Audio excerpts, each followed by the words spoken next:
নমস্কার বন্ধুরা, আপনারা অনেকদিন থেকে কমেন্ট করেছিলেন যে স্যার এই যে কেবিএস এবং এনবিএস এর রিজনাল ল্যাঙ্গুয়েজ বেঙ্গলি থেকে আমরা কি পড়ব? এটা আমরা খুঁজে পাচ্ছি না। তো কাইন্ডলি যদি আপনি বলুন, তো আপনাদের কমেন্টের উপর ভিত্তি করে আমি আজকে এই ভিডিওটা প্রস্তুত করছি। আশা করি দেখলে আপনারা অবশ্যই উপকৃত হবেন। তো কেবিএস এবং এনবিএস এর আমরা যেটা ভ্যাকেন্সি ১ম এ যদি দেখি, তো কেবিএস এ কিন্তু আপনাদের কোনো পোস্ট নাই। একটু ভালো করে আপনারা দেখে নিন। কেবিএস এ কিন্তু আপনাদের কোনো পোস্ট নাই বাংলা ভাষার ক্ষেত্রে। এখানে দেখতে পাচ্ছেন এটা হচ্ছে কেবিএস এর পিজিটি। ক্লিয়ার ভাই? এটা হচ্ছে আমাদের কেবিএস এর কি পিজিটি। ক্লিয়ার? তো এই যে কেবিএস এর পিজিটির মধ্যে কিন্তু এখানে দেখুন Hindi, English, physics, chemistry, biology সবগুলো আছে। কিন্তু আমাদের বাংলা সাবজেক্টটা কিন্তু এখানে নাই। অর্থাৎ এখানে পোস্ট নাই। তারপর পিজিটির ক্ষেত্রেও কিন্তু আমাদের বাংলাতে পোস্ট নাই এনবিএস এর ক্ষেত্রে। একমাত্র পোস্ট কোথায় আছে আমি আপনাদের দেখিয়ে দিই। পিজিটি যারা দেবেন এনবিএস এর ক্ষেত্রে, কেবিএস এ কিন্তু কোনো পোস্ট নেই। বারবার বলছি, কেবিএস এ বাংলার কোনো পোস্ট নাই। এনবিএস যারা দিবেন অর্থাৎ নবোদয় বিদ্যালয়ে যারা মানে এপ্লাই করবেন, তো তাদের জন্য বাংলা ভাষায় পোস্ট আছে ৫ টা পিজিটির ক্ষেত্রে। ক্লিয়ার? পিজিটির ক্ষেত্রে এবং সবথেকে বেশি পোস্ট আছে বাংলা ভাষার ক্ষেত্রে। এখানে আমরা দেখে নেই এই যে টিজিটি। টিজিটির যে আমাদের এনবিএস আছে, এই টিজিটির এনবিএস এ কিন্তু আমাদের বাংলা থেকে প্রশ্ন আসে। ক্লিয়ার? তো বাংলা আমাদের মানে ভ্যাকেন্সি আছে বা পোস্ট আমাদের আছে, আমরা বলতে পারি বেশ ভালোই পোস্ট আছে। এখানে দেখুন, এই দেখুন ১৬ নম্বরে কিন্তু আমাদের পোস্ট আছে 43 টা। তো এই 43 টা পোস্টের জন্য আপনারা এপ্লাই করতে পারেন।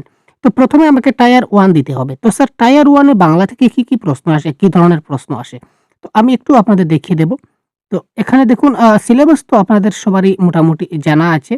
তো তারপরও বাংলা থেকে আমাদের কত নম্বর আসে সেটা আমরা জানি। বাংলা থেকে আমাদের আসছে টোটাল ৩০ নম্বর। টায়ার 1 এ ১০ টা প্রশ্ন থাকবে এবং প্রত্যেকটা প্রশ্নে থাকবে ৩ নম্বর করে। ক্লিয়ার? প্রত্যেকটা প্রশ্নে আমাদের ৩ নম্বর করে থাকবে এবং এই ৩ নম্বরের ভিত্তিতে আ আমরা কি করতে পারি? এই যে ৩ নম্বর থাকবে অর্থাৎ ১০ টা প্রশ্ন থাকবে, প্রত্যেকটা ৩ করে। তার মানে এখানে আমাদের ৩০ নম্বর থাকবে।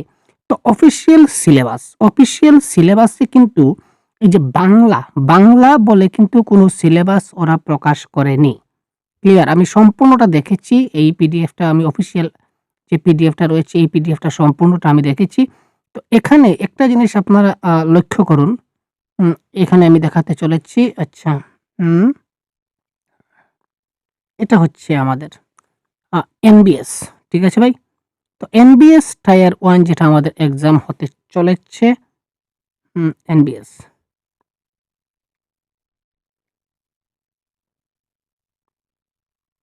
এই যে আমাদের এনবিএস যেটা টায়ার 1 হতে চলেছে, এখানে এই টোটাল ১০০ টা কোয়েশ্চন আছে এবং ৩০০ নম্বর আছে। তো এখানে দেখুন এইগুলো সব আমরা জানা আছে, আমরা বলব না। এই পার্ট 6 এ দেখুন হচ্ছে ল্যাঙ্গুয়েজ কম্পিটেন্সি টেস্ট অর্থাৎ ওয়ান আদার মডার্ন ইন্ডিয়ান ল্যাঙ্গুয়েজ। এমআইএল থেকে যেকোনো একটি ভাষা। তো যেকোনো একটা ভাষা যদি হয়, তাহলে একটু চিন্তা করুন, সেটা হিন্দি ভাষা হতে পারে, ইংরেজি ভাষা হতে পারে, বাংলা ভাষা হতে পারে, সংস্কৃত ভাষা হতে পারে। তো যেকোনো একটা ভাষা হতে গেলে গ্রামারের এই যে বাংলার যেটা সিলেবাস, সেটা অন্যদের মতো কিন্তু একদম সমান হবে। এটা একদম কমন সেন্স এর ব্যাপার।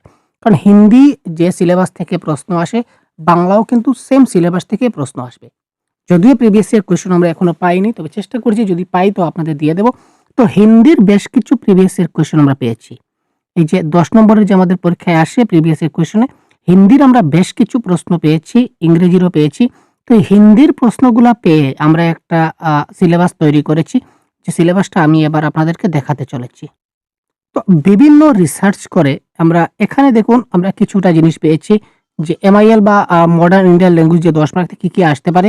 Grammar, comprehension test, vocabulary, sentence structure, error detection, use and expression, translation skill, idiom, phrase, language opted by candidate অর্থাৎ ক্যান্ডিডেট যে ভাষায় ল্যাঙ্গুয়েজ চুজ করবে, এই ল্যাঙ্গুয়েজের উপর ভিত্তি করে এই টপিকগুলা থেকে তার প্রশ্ন আসবে, এটা এখানে বলা আছে। আবার যদি হিন্দির সিলেবাসটা যদি আমরা একটু দেখি, তাহলে দেখুন সন্ধি, সমাস, বিলোম শব্দ, পর্যায়বাচী শব্দ, সামান্য ওষুধ দিয়া, বাক্যাংশকে লিয়ে এক শব্দ, মুহাবরে, তারপর লোকক্রিয়া, তারপর অপঠিত গদ্যাংশের পর আধারিত প্রশ্ন অর্থাৎ অপঠিত গদ্যাংশ আপনাদের থাকবে। তারপর দেখুন আমরা হিন্দির কিছু প্রশ্ন নিয়েছি। এখানে দেখুন এই যে লোকোক্তি, ঠিক আছে? এই দেখুন এটা একটা প্রশ্ন ছিল। এরপর এখানে বলেছে নিচের কোনটা এখানে সত্য নয়, এটাও কিন্তু এখানে দেওয়া আছে। কোনটা শুদ্ধ নয়? তারপর এখানে যেটা আমরা এই ওয়েবসাইটে আমরা যেটা পেয়েছি বা এখান থেকে আমরা যে তথ্যটা লাভ করতে পেরেছি, এখানে one modern Indian language MIL যে কোনো থেকে আমরা প্রশ্ন আসতে পারে। এখানে আমরা গ্রামার আসবে, ঠিক আছে, গ্রামার আসবে এবং কম্প্রিহেনশন আসবে এবং ইউজ আসবে। ল্যাঙ্গুয়েজ অপশনের মধ্যে আমাদের এখানে কিন্তু বেঙ্গলিটাও রয়েছে, অর্থাৎ আমরা বেঙ্গলিটাও নিতে পারি এজ এ ল্যাঙ্গুয়েজ হিসাবে। তো তার মানে এখানে এই যে এখানে একটা জিনিস লক্ষ্য করুন, এখানে কিন্তু যতগুলা ভাষা আসবে সবগুলা ভাষার কিন্তু সেম সিলেবাস হবে। তো আমরা হিন্দির এই প্রিভিয়াস ইয়ার কোয়েশ্চনগুলা ফলো করে, হিন্দির বেশ কিছু প্রিভিয়াস ইয়ার কোয়েশ্চন আমি কিছুদিন ধরে ঘাটাঘাটি করছিলাম, তো এইগুলা যাচাই করে আমি একটা সিলেবাস তৈরি করেছি, যেটা আমি এবার আপনাদের দেখাতে চলেছি। তো এই সিলেবাস অনুযায়ী যদি আপনারা পড়েন তাহলে কিন্তু অবশ্যই মোটামুটি কমন আপনাদের পড়বে, 100% কনফার্ম এটা বলে দিতে পারি, যদি সিলেবাসের মধ্যে থেকে আসে। আর সিলেবাসের বাইরে থেকে আসলে তো ওই কিছু করার নাই। যেমন ধরুন সন্ধি কোথা থেকে পড়বেন সেটাও আমি আপনাদের বলে দেব। সন্ধি, সমাস, বিপরীতার্থক শব্দ, সমার্থক শব্দ, তারপর সাধারণ ভুল, একটা বাক্যের যে ভুলগুলা থাকে, তারপর হচ্ছে বাক্য সংকোচন বা আমরা বলতে পারি এটাকে এক কথায় প্রকাশ, বাগধারা, বাগভেদী যেটাকে বলা হয়, তারপর হচ্ছে প্রবাদ প্রবচন, অশুদ্ধি সংশোধন, অর্থাৎ একটা 4টা বানান দেওয়া থাকবে, এর মধ্যে কোনটা ভুল সেটা দেখতে হবে বা কোনটা শুদ্ধ এটা দেখতে হবে। তারপর উদ্দেশ্য বিদেহ থেকে কিন্তু হিন্দিতে একটা প্রশ্ন এসেছিল, আমরা দেখেছিলাম। শব্দ ভান্ডার থেকেও প্রশ্ন আসে, যেমন কোনটা তৎসম, কোনটা অর্ধ তৎসম, কোনটা তদ্ভব। বাক্যের প্রকার, বাক্যের প্রকার কিন্তু দুই ভাবে হয়, একটা হচ্ছে গঠনগত যেটাকে বলা হয় সরল, জটিল, যৌগিক, ঠিক আছে। আরেক ধরনের বাক্য আছে, যেমন আমরা বলতে পারি যে নির্দেশাত্মক বাক্য, প্রশ্নবোধক বাক্য, ইচ্ছাসূচক বাক্য, এই ধরনের কয়েকটা বাক্য আছে, প্রশ্নবোধক বাক্য আছে। তো এই কয়েকটা বাক্য আমাদের খুব ভালো করে জিনিসগুলো জানতে হবে। ক্লিয়ার ভাই? তো আরো কিছু এখানে আমরা এড করেছিলাম, এখানে পদ এবং কারক হয়তো দেওয়া হয় নাই। তো এখানে পদ আপনাদের কিন্তু কাজে আসবে, পদ লাগবে, ঠিক আছে, তারপর কারক লাগবে, ঠিক আছে। তো পদ, কারক এইগুলো আপনারা একটু অবশ্যই দেখে নেবেন। ক্লিয়ার ভাই? তারপর অপঠিত গদ্যাংশ, একটা গদ্যাংশ দেওয়া থাকবে, গদ্যাংশ, এই গদ্যাংশটা দেখে আপনাকে কিন্তু কি করতে হবে, হয়তো 4-5টা প্রশ্ন দিয়ে দিল আপনার গদ্যাংশ থেকে, আর বাকি কয়েকটা প্রশ্ন দিয়ে দিল এখান থেকে, যে কোনো 4টা টপিক থেকে 4টা প্রশ্ন দিয়ে দিল। তো দেখুন এই বাংলা সিলেবাস কিন্তু অনেক একটা ভাস্ট সিলেবাস, 10-30 মার্কের জন্য 10টা প্রশ্নের জন্য এত একটা দীর্ঘ সিলেবাস আর হবেই না কেন। কেবিএস এর, এনবিএস এর যে বেতন কত সেটা তো আপনারা জানেন ভাই, তো কতটুকু টাফ হবে সেটা তো আমরা বলতে পারছি। তো দেখুন বাংলা ব্যাকরণের আমাদের চ্যানেলে প্লেলিস্ট দেওয়া আছে। এবার স্যার বলবেন যে এইগুলা তো আপনি সিটেটের জন্য তৈরি করেছিলেন। ইয়েস, আমি সিটেটের জন্য বাংলা ব্যাকরণ তৈরি করে থাকি বা সিটেটের সম্পূর্ণ কোর্স আমি প্রোভাইড করি, আপনারা জানেন। তো এখানে যে বাংলা ব্যাকরণগুলো দেওয়া আছে, তো এই যে বাংলা ব্যাকরণ যেগুলো আছে সেগুলা কিন্তু, যেমন ধরুন সন্ধি বিচ্ছেদ, যেমন সন্ধি বিচ্ছেদের সহজ পদ্ধতি, ঠিক আছে, আমি একটা উদাহরণ দিই। তো সন্ধি বিচ্ছেদের সহজ পদ্ধতি যদি আপনার সিটেট দেন তাহলেও কিন্তু এই ট্রিকটা আপনার কাজে লাগবে। যদি কেবিএস দেন তাহলেও আপনার কাজে লাগবে। যদি আপনি ইএমআরএস এক্সাম দেন তাহলেও কিন্তু কাজে লাগবে, বা যে কোনো ক্লাস 9 কিংবা 10 এর যদি পরীক্ষা দেন সেটাও তো কাজে লাগবে। অর্থাৎ যে কোনো কম্পিটিটিভ এক্সামে যদি আপনার সন্ধি সিলেবাসে থেকে থাকে তাহলে কিন্তু এই সন্ধি যে টপিকটা আপনাকে কিন্তু জানতে হবে। তো আমাদের চ্যানেলে সিটেটের বাংলা ব্যাকরণের একটা প্লেলিস্ট দেওয়া আছে। তো আপনারা এই প্লেলিস্টে গিয়ে এই যে আমি টপিকগুলা বললাম, এই টপিকের প্রত্যেকটা একটা একটা ক্লাস পেয়ে যাবেন। যেমন সন্ধির একটা ক্লাস, সমাসের একটা ক্লাস, বিপরীতার্থক শব্দের একটা ক্লাস, সমার্থক শব্দের একটা ক্লাস, তারপর সাধারণ ভুল, বাক্য সংকোচন, এক কথায় প্রকাশ, বাগধারা, বাগভেদী, তারপর পদ, পদ খুব ইম্পর্টেন্ট, সর্বনাম, অব্যয়, ক্রিয়াপদ, বিশেষ্য, বিশেষণ, এগুলো কিন্তু খুব ইম্পর্টেন্ট। তারপর হচ্ছে কারক, এগুলা কিন্তু আপনাদের কি করতে হবে, প্রত্যেকটা টপিক একবার একবার করে দেখে নিতে পারেন।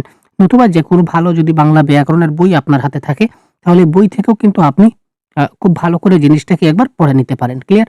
তো এই টপিকগুলো খুব, তারপর গদ্যাংশ, গদ্যাংশ কিন্তু আমি সিটেটের জন্য, সিটেটে আমাদের গদ্যাংশ পরীক্ষায় আসে, তো আমি কিন্তু অনেক গদ্যাংশ আপনাদের প্র্যাকটিস করাই, আপনারা একটা কিংবা 2টা ভিডিও কাইন্ডলি দেখে নেবেন।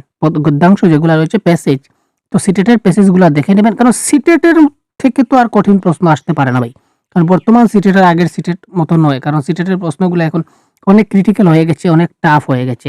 তো এত কঠিন কঠিন যদি আমরা প্র্যাকটিস করি তাহলে এই কেবিএস এবং এনবিএস এ কিন্তু বায়াত খেলে আমরা কিন্তু আনসারগুলো করতে পারবো, ঠিক আছে। তো আপনারা এই ক্লাসগুলো অবশ্যই দেখে নেবেন। তারপরেও যদি স্পেশালি যদি সম্ভব হয়, কারণ সেটার কারণে আমি একটু ব্যস্ত রয়েছি, যদি সম্ভব হয় তাহলে আমি এই আপনাদের কেবিএস এনবিএস এর জন্য কিছুটা ক্লাস আমি স্পেশালি দিয়ে দেব। তারপরেও আপনারা এই যে সিটেটের যে বাংলা ব্যাকরণ প্লেলিস্ট আমি বলে দিলাম, আমি ভিডিও ডেসক্রিপশনে প্লেলিস্টটা লাগিয়ে দেব, তো আপনারা এই প্লেলিস্টে গিয়ে আপনারা এই সবগুলা ক্লাসগুলা আপনারা দেখতে পারবেন এবং এখান থেকেই কিন্তু প্রিভিয়াস ইয়ার কোয়েশ্চেনের সবগুলা প্রশ্ন এসেছিল। হিন্দিতে আমরা দেখেছিলাম, তারপর সংস্কৃতও দেখেছি, ইংলিশে দেখেছি। তো বাংলা ভাষা আমরা খোঁজাখুঁজি করছি, যত তাড়াতাড়ি সম্ভব হয় আমরা পাবো, সঙ্গে সঙ্গে আমরা আপনাদেরকে দেওয়ার চেষ্টা করব। ক্লিয়ার? তো আশা করি আপনাদের ডাউট ক্লিয়ার হয়ে গেছে। কি পড়তে হবে? আমরা বলেছিলাম যে স্যার বাংলা ভাষায় কি পড়তে হবে। তো এই জিনিসগুলা পড়তে হবে, এই টপিকগুলো আমাদের পড়তে হবে। যদি এই টপিকগুলো আমরা যদি ভালো করে পড়ে নেই, তাহলে অনায়াসে 100% গ্যারান্টি আমাদের এখান থেকে কিন্তু সবগুলা প্রশ্ন কমন পড়বে। একদম ভিতরে ঢুকে আমাদের পড়তে হবে। আরেকটা রয়ে গেছে, যেটাকে বলা হবে কাল, ক্রিয়ার কাল। ঠিক আছে ভাই, ক্রিয়ার কালটাও একটু দেখে নেবেন। ঠিক আছে, পদ, কারক, কাল আর এই যেগুলা দিয়েছিলাম, এই সবগুলা যদি আমরা একবার পড়ে নিই, তাহলে আমাদের আর কোনো কিছু বাকি থাকলো না। ক্লিয়ার? তো আজকে এই পর্যন্তই আপনাদের ইনফরমেশনটা দিলাম। ঠিক আছে, তো আরো যদি কোনো কিছু জানার থাকে আপনাদের ডাউট, তো কমেন্ট বক্সে অবশ্যই জানাবেন। ধন্যবাদ। জয় হিন্দ।